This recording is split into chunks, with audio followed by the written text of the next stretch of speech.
Bismillah ar-Rahman ar-Rahim. Good evening, Assalamu alaikum, and welcome to Sports Extra with the latest roundup of sports tonight. I'm your host Ahmed Nawaz. A lot to discuss. It is the night for PSL, but so many other things that will be on the lineup to discuss as well. Starting things off with the PSL 7th edition now into its final stages. We've got the first qualifier between Lahore Qalandars and Multan Sultans. The playoffs have now begun. The first action would be live on your screens from PTV Sports HD in high definition, 7:30 p.m. PTV World, of course, will keep updating you with the latest of results and everything that is coming your way regarding the PSL.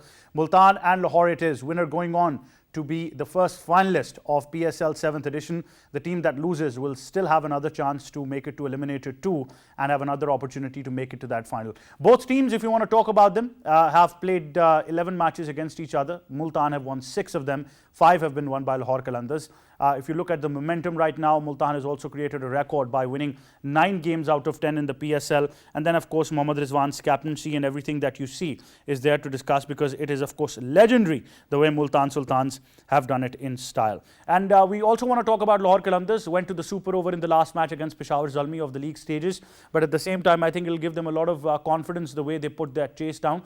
Disappointing that they still have a couple of problems in their middle order. But nonetheless, we do know that they've got it enough in them that they can surprise everybody. This is the PSL for them, where they have made amends for the last 6 editions, and they can definitely make it through. But a lot of news regarding PSL. One is that Islamabad United are over the moon. Their captain Shadab is back. Breaking news came in today as well that Alex Hales will be joining them as well. Tomorrow we'll have the first eliminator, where we'll see Peshawar and Islamabad clashing as well. Winner, of course, will have a chance to qualify for the final. Loser will be knocked out of the tournament. But that will be the discussion of the PSL. After that, we of course have to talk about other cricketing activities as well.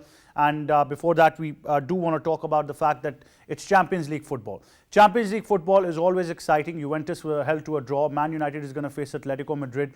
But Chelsea started their title defense in style, 2-0 victory for them, and I think a lot from Chelsea. And I really want to talk about the in-depth squad of Chelsea as well, the way they've been performing and how badly Chelsea want this Champions League as well. They've won the Club World Cup, they've let the league go, but the Champions League is always something special where they can definitely make amends for that as well.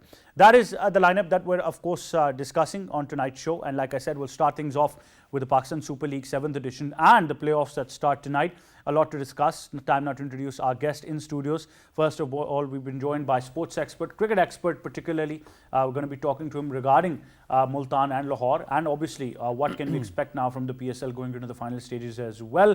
Imran Janjua is joining us. Assalamu alaikum, Imran. How are you? Wa alaikum assalam. Thank you. Good to have you on the show. We also have been joined by cricket commentator, cricket expert Asif Ahmed. Asif, assalamu alaikum. How are you? Wa alaikum assalam. I'm good, thank you. Great to have you on the show. Now, the first qualifier takes place tonight, 7:30 p.m. It's going to be Multan up against Lahore Qalandars. Imran, what would you like to say about the game itself? This is a match we've been waiting for. I think the PSL is culminating at the right juncture. Both super teams, maverick leaders. They have proven, how their teams have come along from first leg in Karachi to Lahore. As you said, we've been saying it. It's Mohammad Rizwan and Multan's tournament to lose, and the way Multan has created record after record. I think today I've heard that Tim David is not playing. So starting off with clearly Multan Sultan has the momentum to beat Lahore and qualify straight away to the finals. But Tim David not playing, I think this could be a little change and shift and balance of the match today. But having said that, still the the batting prowess that Multan has shown, what they have, starting from Rizwan and Shan Masood, Russo, Khushdil Shah. I think the overall team still without Tim David, I think Multan is the strongest team on the paper today. Well, Multan is definitely the strongest team. 9 out of 10 games that they've won. It's a record for PSL as well. Mohammad Rizwan's exceptional capabilities as a leader. So much coming their way. But Asif, I know you've also backed Multan Sultans throughout the tournament, and you've appreciated everything that they've put on the table in terms of the quality of cricket that they've been playing. But apart from that, Lahore Qalandars tonight, what's going to be their mindset going into the game? Well, really important. Before answering your question, I would like to tell something concerning both of the teams. They're the best teams of the PSL so far, of course. And the way Multan Sultan have started this, specifically if you talk about the HBL PSL 7, it was marvelous. And The best thing is that they have continued with their best form. And now, according to your question, that if Lahore Qalandars want to do something extraordinary, something special against Multan Sultan, and if they want to sit in this game and if want to win this game, two things. The one thing is the one-man army, and that is Mohammad Rizwan. He is leading from the front. He's the best finisher so far. And on the other hand, I cannot see any finisher in Lahore Qalandars. If you talk about Fakhr Zaman, played 10 matches, 650s, 100, the average is pretty much fine, above 50. The strike rate is tremendous, 152. So I think he's a phenomenal guy, but one thing is really important, that he's not a finisher so far. On the other hand, Rizwan is finisher. If you talk about the other batters like Kamran Ghulam and Abdullah Shafiq, good prospects. But on the other hand, we do have Shan Masood. Is playing brilliantly in this HBL PSL 7.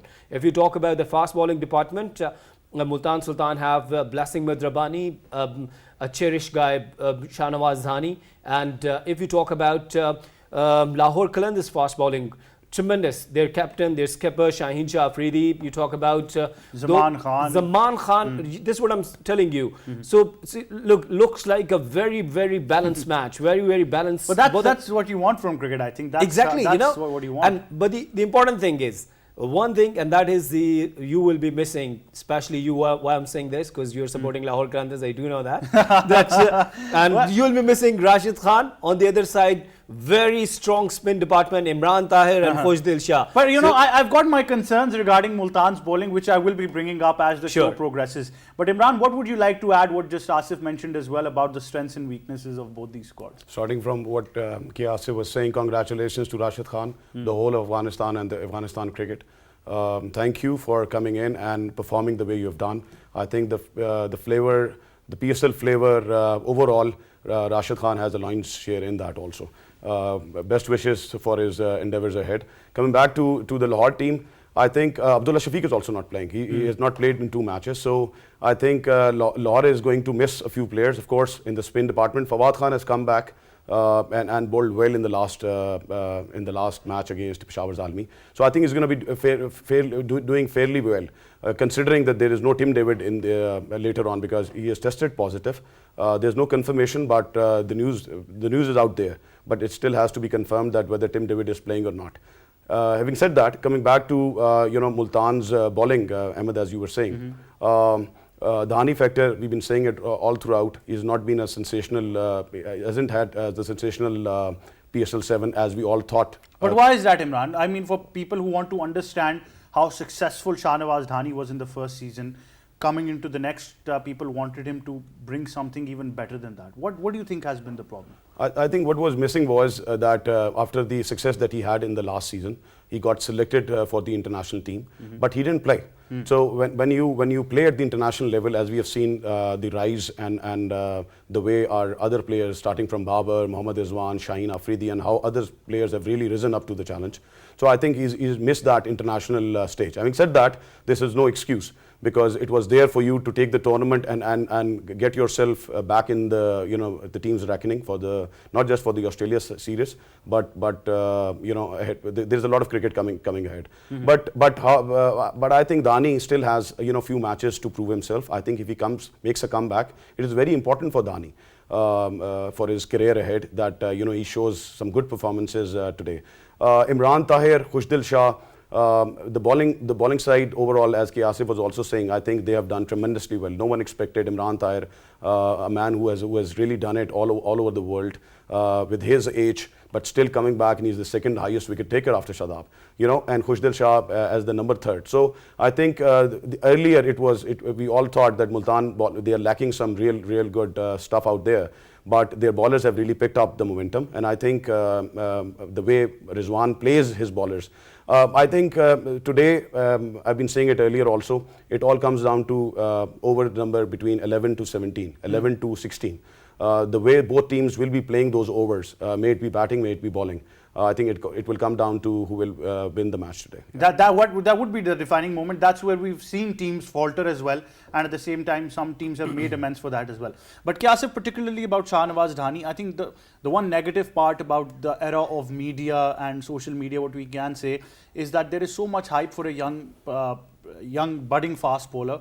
that I understand he'll work on his run-up, he'll work on his celebration and everything. But when it comes to being the X factor which you were, people had very high hopes this season.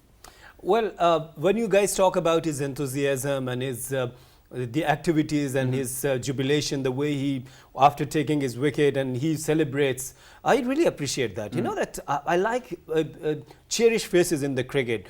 You know, and that's why, energy, and that's why we are supporting Rizwan. That whatever the moments are going, whatever the match is happening, whatever it is, he's smiling. This is what cricket brings. Cricket brings happiness in your life, dear. And come on, why you are sitting so sad? Come on. You keep cherish and keep smiling, guys. When you say energy, my mind goes back to what happened with the Kamran Ghulam in that Lahore Qalandars match. I know that is a thing to discuss, but you know, definitely I agree with Asif. But Asif, I want you to elaborate on the entire scenario that Rizwan, his body language is positive and so is his performance. I know Shahnawaz Dhani's got a very positive body language, but that clutch performance. Well, the two important things that what was his X factor? His X factor was quick deliveries, short pitch deliveries. I think that his coach Andy Flower is working that, yes, the quick and short pitch deliveries, especially in the death overs, the slow short pitch deliveries are could be really good. Yes. And I think that it's his X factor. But on the other side, if we see the Zaman Khan from Lahore Qalandars, his X factor is good Yorkers, either the slow Yorkers or with the speed, with the quick deliveries. So I think Andy Flower is working on Shahnawaz Dhani that you should work on Yorkers as well. So if you're going for the experiencing, and if you're experiencing new things in the match, of course, and you're learning in the nets and coming up with new approach, and so I think it takes times. No worries, I'm with Shahnawaz Dhani. Though he remained a little bit expensive, but even then, long way ahead. No, their team is winning. His team is winning. They won 9 matches out of 10.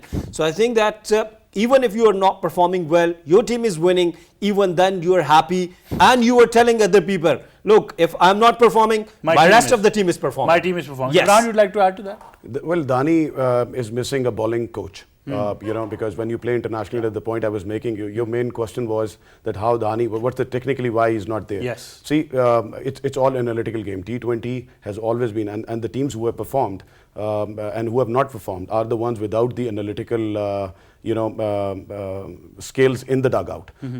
You are being mapped. What were you doing last time? I think the teams have worked. Their analytical teams, dugouts, coaches, and even the batsmen. They know exactly that. So he had to come up with something extra. And the way he, going ahead, I think when he'll play more with the right bowling coaches, he'll get more experience at the international cricket. Well, I think that he's means still. Azhar Mahmood in the dugout was a huge difference. But my point is that if he's missing bowling coach, then what happened with the Karachi Kings? Wasim Akram was sitting in the dugout. He's not their coach. No, but he was a mentor. No, but he was a mentor. Let's be very honest. I think I have my disagreement. Let me a president and a coach is a different thing. There, even then, he was standing with the ropes, with the fence, and telling captain and asking why they're not bowling the Yorkers. Did you have any bowler in that lineup who you think can bowl Yorkers? Be very frank. Is it my fault? No. Look, name one bowler who could bowl Yorkers. No, tell me. Chris Jordan. He's a very good prospect. What happened with the Mohammad Amir actually? You tell me. I have never rated Mohammad Amir as a No. bowler. Dear, look. This is not fair.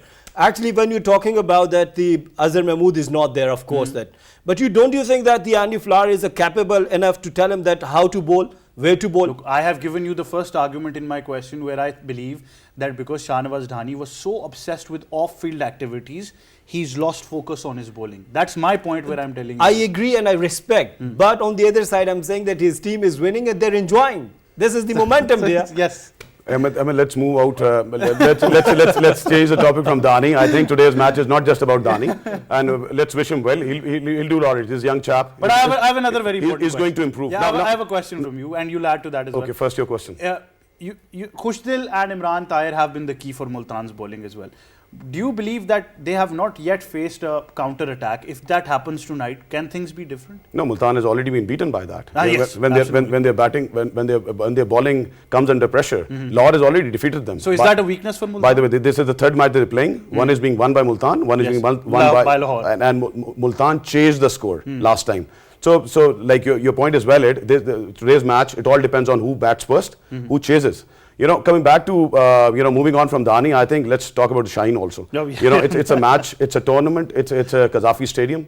Shaheen has to perform the way he performed with the bat yesterday, last match against Zalmi. I think he almost did it, yeah. With 23 or 24 runs in 1 over. Who was expecting Shaheen? But this is what Shaheen is for you, The change of captain for Lahore has really worked. The way Lahore, crowd overall, not just the Lahore fans, I think overall they have won a lot of fan base all across Pakistan and outside Pakistan also, with the way that they have played, Shaheen Afridi and his team has played really well. So well done to them. But I think still Multan Sultan is the team to beat. The way Rizwan has led the the whole tournament. There are a lot of people who are saying law of averages. You got to and in Pakistan we come about it. That if you lose today, you'll win the final. It's not like that. It's all about applying yourself for every match, applying yourself for every inning. And I think the way that they deserve to win. Everyone in Pakistan wants them to win all across. But let's see. I think it's going to be a great match, and we'll talk more about it when we come to Zalmi. But I said it earlier in your programs that Peshawar Zalmi was the dark horse. So what's your call? What's your call for tonight? Oh, it's Multan has to win. Multan has to win today. Considering I want them to win because 9 out of 10 should be 10 out of 11. 10 out of 11. I'm not asking you, Qiyas. I know you're going to say Multan. Very less support for Lahore Qalandars, I understand. But that being a fact, you got to give Lahore a credit. But one element that I believe is that too much reliance on Fakhr Zaman maybe. Yes, you're right. And even Fakhr Zaman has got very good average, 152 in VHBL PSL 7, but still is not a finisher there. So, and the same thing with the fees you mentioned the other day. Yes, the same thing with the fees. On the other side, really Rosu is a very good finisher. Yeah, he did it. Yes, and as Imran said that if the Tim David is not playing, it's not confirmed yet. But if Tim David is there, then they've got a very good strong side. So I must give 75 marks to Multan Sultans and 25 for Lahore Qalandars. Thank you for that. Thank you for 25%. Ahmed, quick thing. I think it's Zaman versus Fakhr Zaman versus Dani. Whosoever does it well. Fakhr Zaman had a phenomenal T20 PSL. And I think this is great for Pakistan cricket going ahead, that he is performing and he's performing consistently. So this is great news for Babar, this is great news for Rizwan and the whole of Pakistan team and for Lahore Qalandars. But I think it's going to be like K. Asif said, they are already depleted with few injuries. Abdullah Shafiq is not playing, one of the best opening batsmen that I've seen. And I think all across since our independence, I think he's there when it comes to technique, his style. I think all across. Babar has already said that, Hafiz has said that. He's right up there. We wish him well, along with Abid Ali, who has to make a comeback. But I think Fakhr Zaman has to perform. If Fakhr doesn't perform, then it's going to be easy ride for Multan. That's last thing, that the character, look at the character. I still have more, you're saying last thing. You don't want to talk about more? No, I want to talk about Mohammad Rizwan. Why? Because the way he starts innings, he rotates the strikes, singles, doubles. Intelligently, cleverly. And look, the one thing, he finished the game. This is the important thing, True. And if you talk about that on the other side, Fakhr Zaman, Abdullah Shafiq, Kamran Ghulam, Hafiz, David Visa, whatsoever, they're good smashers. Each and everything is there, but the finishing capabilities, qualities, like Virat Kohli, I think Rizwan does this. Well, so I think, of course, yes, I think that is the capability. Yeah. But both my guests have called it. They're going with Multan Sultans, considering the aura that they've enjoyed in the tournament.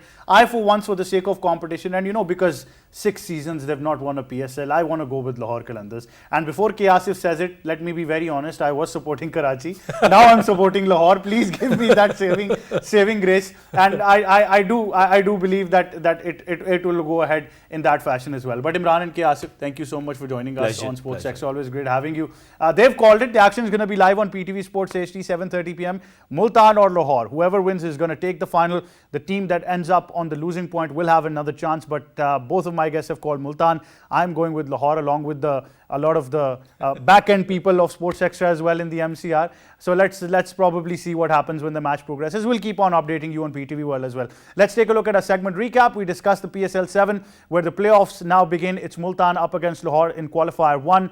Tomorrow we'll have the first eliminator, where we'll see Islamabad United and Peshawar Zalmi. Islamabad have got so many good things coming their way. Shadab is back. Alex Sales is going to be joining them as well. Multan have got some problems as well. Rumours about Tim David might not be playing. Rumours about certain other players as well. Lahore have had their fair share of squad changes as well, Rashid not being there. But all in all, it's an exciting night for PSL. On that note, we'll go towards a short break. Stay tuned. We will be right back.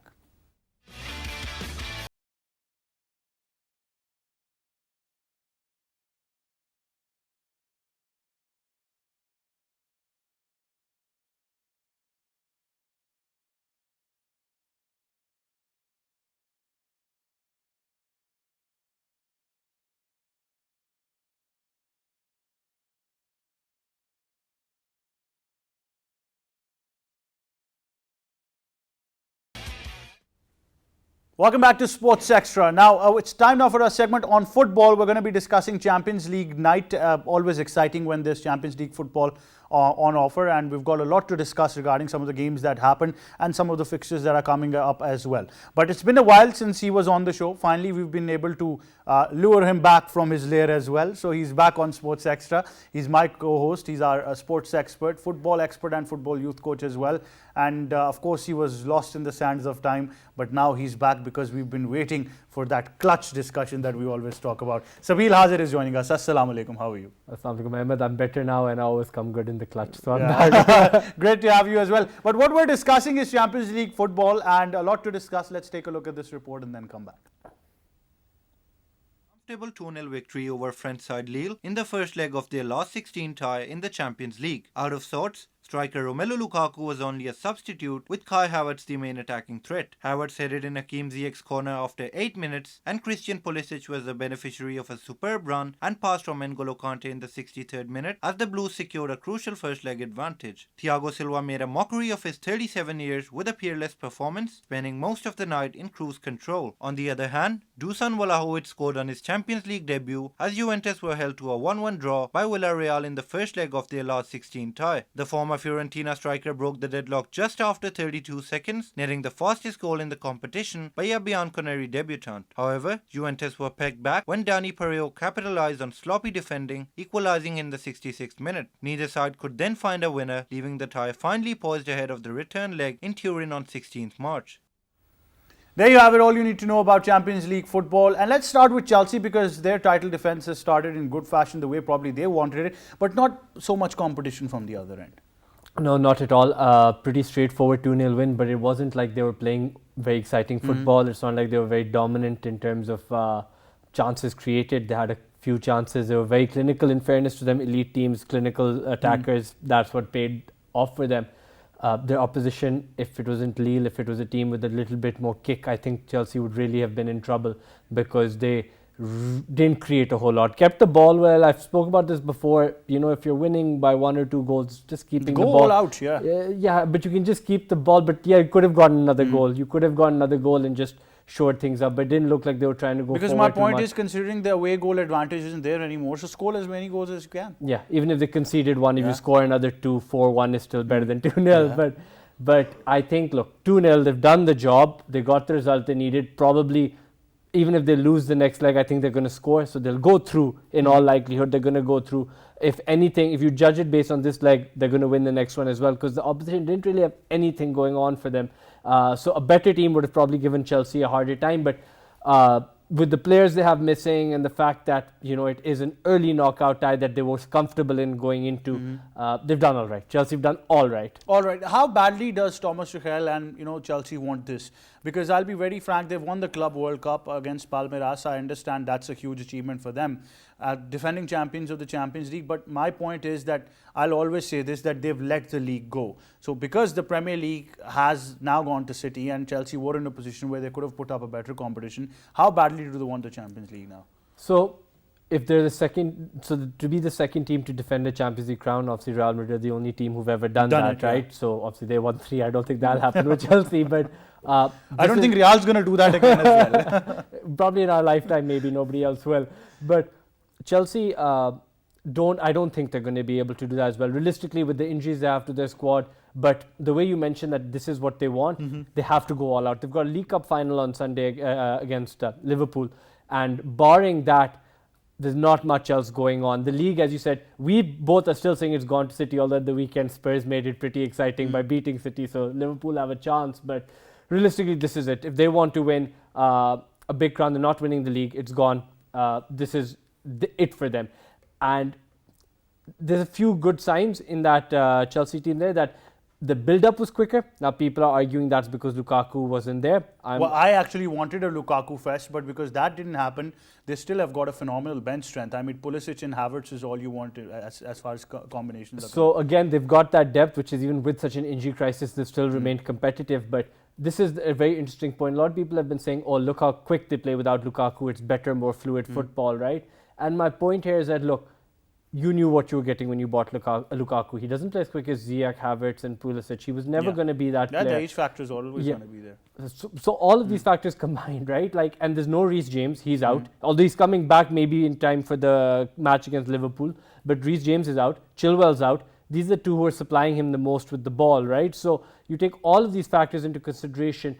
Lukaku isn't the problem. It's how you accommodate him in your team. He'll get you goals. So I think, yeah, but they have a second option. That I'm not looking at it as, oh, they play better than without Lukaku. I'm looking at it as if, okay, Lukaku's not there. Or maybe he's there and he's not getting the service. Is there an alternate way we can play? Yes, we can play the way we did when we won the Champions League, which is quick, free-flowing football with a lot more runners in behind. But I mean, if they were better without Lukaku and they were as quick as people think they were, then I would have wanted more on the score sheet. There you go. That's the point, right? Like, if you're building up quick, but are you penetrating the back line? No, you're not. No, you're not. You've just gotten lucky because there's an opposition on the other end, which is not really an opposition. Yeah. So the real test will be, can these guys play that quick and penetrate against better teams? In all likelihood, even if they can, it won't be as much of a presence as Lukaku up front is just by himself, right? So I still think there's a lot of value to Lukaku.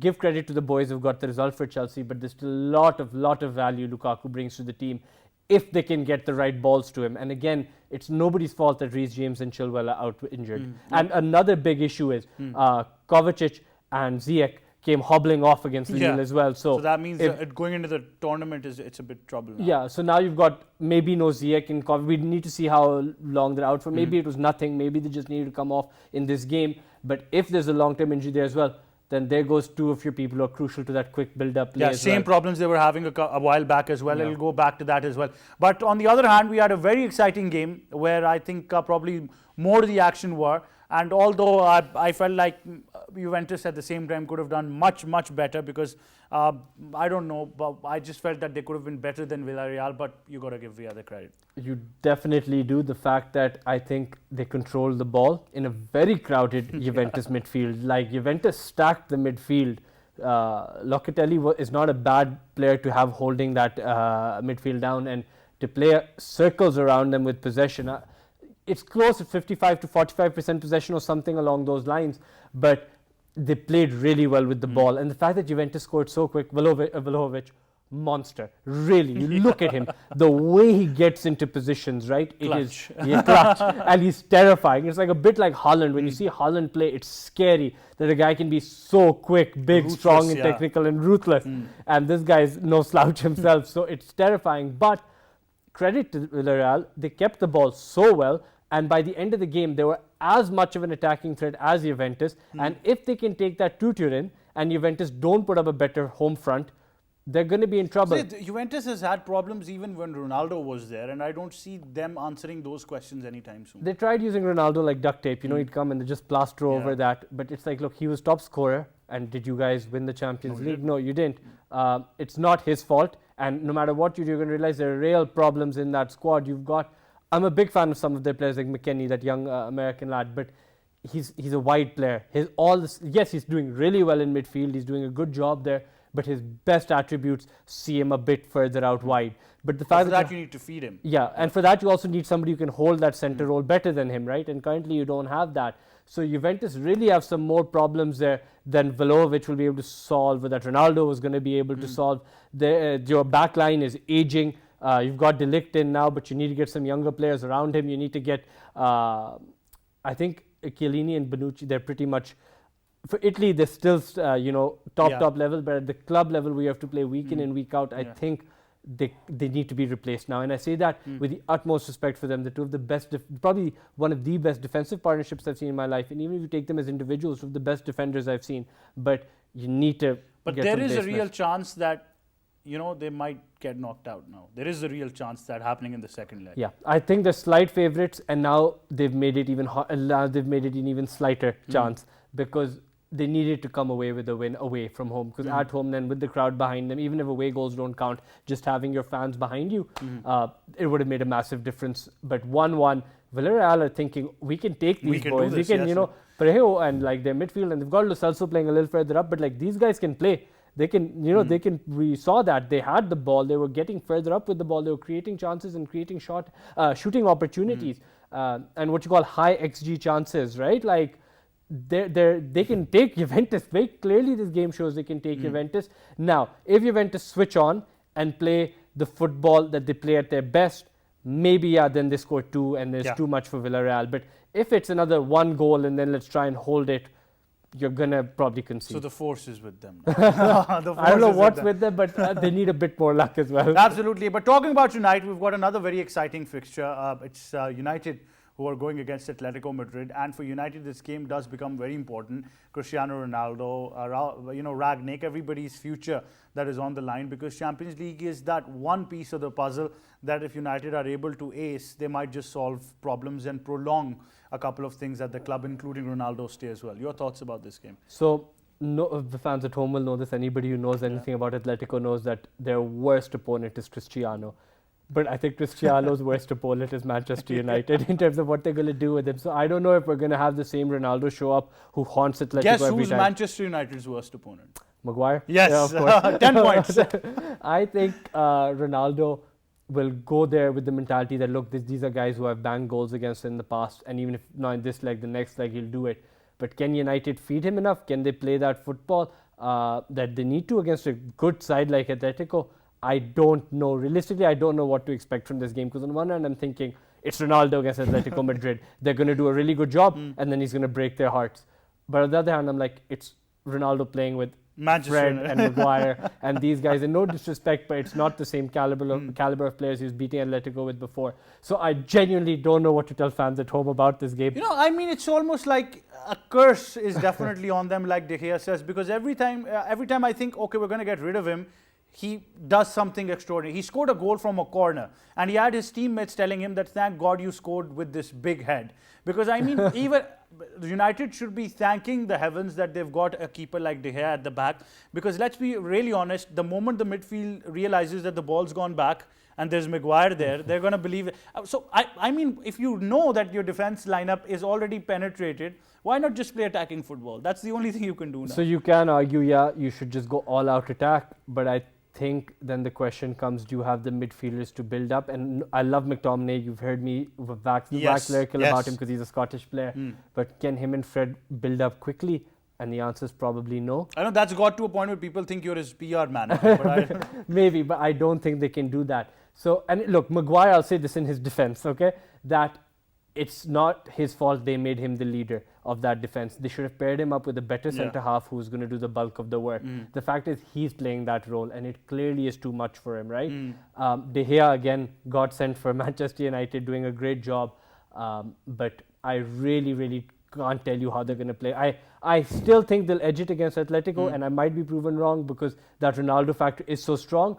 But I don't know what to tell fans at home, because United have thrown me for a 6. I think the moment United score a goal, the game becomes United against United, because that equalizer just haunts us every time. But Sabeel Hazir, thank you so much for joining us. I understand where you're coming from, because with Harry, the thing is that it's like you're making a monkey believe he can fly, although he can't. So I think that would be the case. But nonetheless, let's take a look at our segment recap, what we were discussing. We discussed the Champions League football. We discussed some of the fixtures that took place where Chelsea were dominant, of course, to an extent, not as much as we wanted them to do over Lille, and they took the match 2-0, the first leg, of course. And then we had Juventus, who were held to a draw. That was very important to discuss as well, because Villarreal really played some clutch football, as we put it. So it was good football for them. And tonight, when we talk about fixtures, it's United against Atletico Madrid, and Manchester United really want this victory. I think their fans do more than anyone else, so this might just happen as well. On that note, that's all we have time for. Join us again in our next edition. From me and the entire team, it's goodbye for now.